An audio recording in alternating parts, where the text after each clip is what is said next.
JonTron. Hey, Jack. What's up, John? Shut up. Hi. I'm gonna come over there. I'm coming. I'll come. Remember when your computer looked like this and your screen looked like this? Those wondrous and youthful days of gaming. Almost puts a tear right in my eye. Are you trying to cry? I gotta put on a good scene for the audience. I've gotta put on a good show. It's hard to imagine that there was a time not so long ago when you couldn't just bring up gameplay footage of any given game at any given time. I like to call this era the age of mystery. Nowadays, if you're having trouble beating a game, you're usually just like, fuck it. Go on GameFAQs, pick the one with the most ampersands hashtags in it. Look, they made that logo out of bells and whistles. How could they possibly be wrong? Man, back then it was a whole different story. If you didn't beat a game, that's it. Sorry, buddy, you're done for. Coupled with the fact that many of us still had our childlike minds when we played these games, the stakes were just built up so much higher. What's in that magical forest beyond the wall? Well, you'll never find out unless you beat the game! And at creating this vast feeling of adventure, no game even came close to King's Quest V. I chose that one because I like it. I have all of them, but I chose that one because I like it. I mean, you can leave a complaint in the complaint box, but I'll check that shit!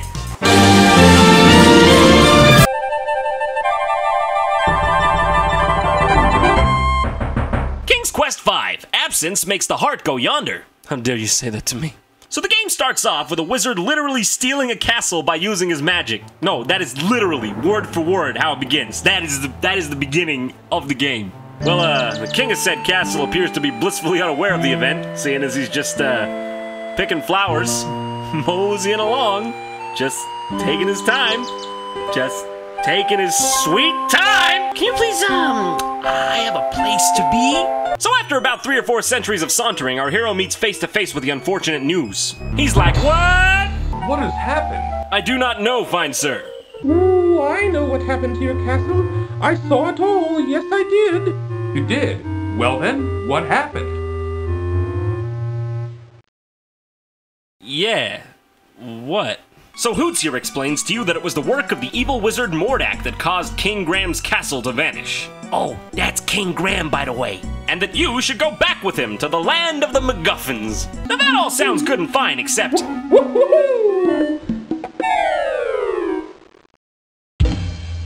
Lord Graham? I know that you're really into standing there and having everyone admire your pecs, but you could, look slightly interested in the fact that an owl just ate shit in front of you. That's okay. I'm sure you make up for your lack of personality with your pecs. So then the owl, oh, by the way, that's Cedric the owl. Sprinkles some dust on you and tells you it'll make you fly. What is that stuff? Oh, just some old leftover fairy dust I've been carrying around. Is that what the kids are calling it nowadays? I mean, the 90s. Because this game was made in the 90s. So I can't use that joke. Come on! Up here! Yes. Yes, indeed.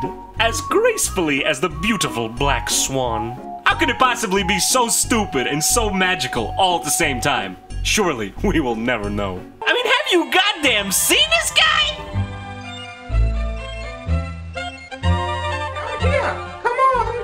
Okay, here I come. Oh my God, Graham, you're going down! Ohio, mayday, mayday, mayday! 981 Lima! I'm in trouble! Mayday, mayday, mayday!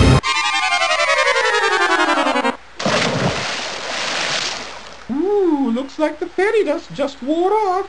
Oh yeah! It's real funny, ain't it? Ha ha ha! I almost just died, you piece of shit! Fucking owl, you suck! We then meet a wizard named... I don't even give a fuck. He takes you into his shack and presumably does horrible things to you. What is that? That's an old piece of magical white snake. That's an old piece of magical white snake. Magical white snake. Magical white snake. White snake. White snake. Here I go again on my own. I think I see a theme here. I really think I do. Let me just go ahead and use my patented Tron Bunk kit real quick to sort this out. Yeah. Yes, I see. Oh, that's righteous. That's good. Ah, there it is. It's clear now. I've got it. Everybody moves fucking slow. Everybody moves really fucking slow! I remember this game being one of the very first I played that had a true atmosphere to it. The birds chirping, the ambience, it all brings back good memories. Yeah, by the way, speaking of slow, you gotta crank King Graham's speed if you want to beat this game inside of the next century. Graham, watch out! A poisonous snake! Yeah, okay, yeah. Let's talk about this. I'm gonna need you to never speak again, please. Is that, yep, are we clear? Are we clear on that? I don't need a owl telling me what to do anyway. Oh, the owl was right. This game's just got so much polish. Every clickable key point has full narration to it, and I think, just between you and me, that it might be Wilford Brimley. Cedric is too busy looking around and doesn't seem to be paying any attention to Graham at the moment. That there was Wilford Brimley impression. My pancreas doesn't work. If you're going into town, I'll just wait for you here. Okay, shut up! Shut up! Just stop! I had a nasty run-in with a big dog once, and I feel much safer out here. Oh yeah? Well, why don't I go find that dog and ask him to come back here? I scare you again. That's it! I'm out! I'm going where no one can ever hurt me again! No, Graham, don't! I have to admit, these are some of the funniest parts in the entire game. Just the multitudinous ways in which our hero can, how you say, bite the dust. My god, he's a walking danger zone! Too bad. It looks like the eyes have it.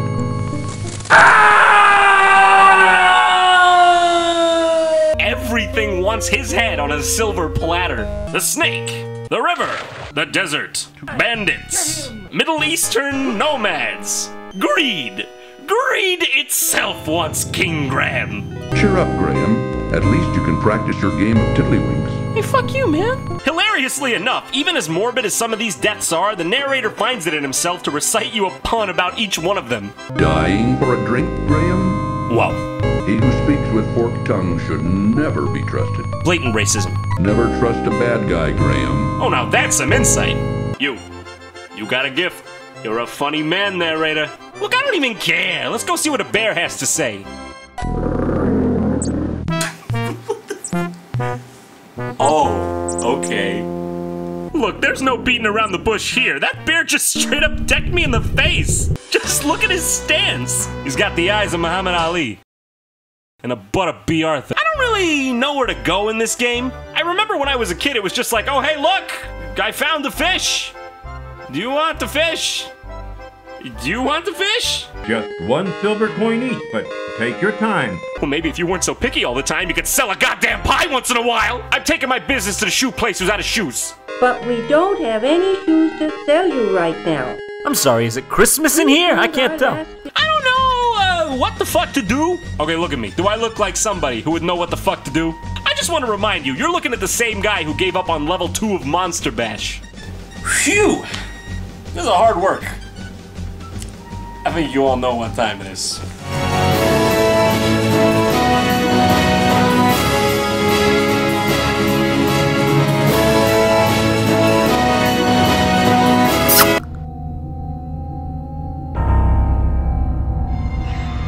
I did it! Look at my pecs, I'm King Graham. Do I look like I give a fuck? Subsequently, as an addendum to that thought, do I look at all like a king? No, not really, no. More like a mailman. King's Quest 5, 2-day shipping's extra. Hey, did you know that I have a Facebook? And I put things on it? When you fucking click like, click. Special thanks to Rubber Ross, Plasma 3 Music, and Hugo Junstrand. And also a very special thanks to Jeff Fabre of Space Hamster Games. So hey, if you enjoyed this video, a quick like and a share couldn't hurt, could it? Also, don't forget to check out Did You Know Gaming, that is some good shit.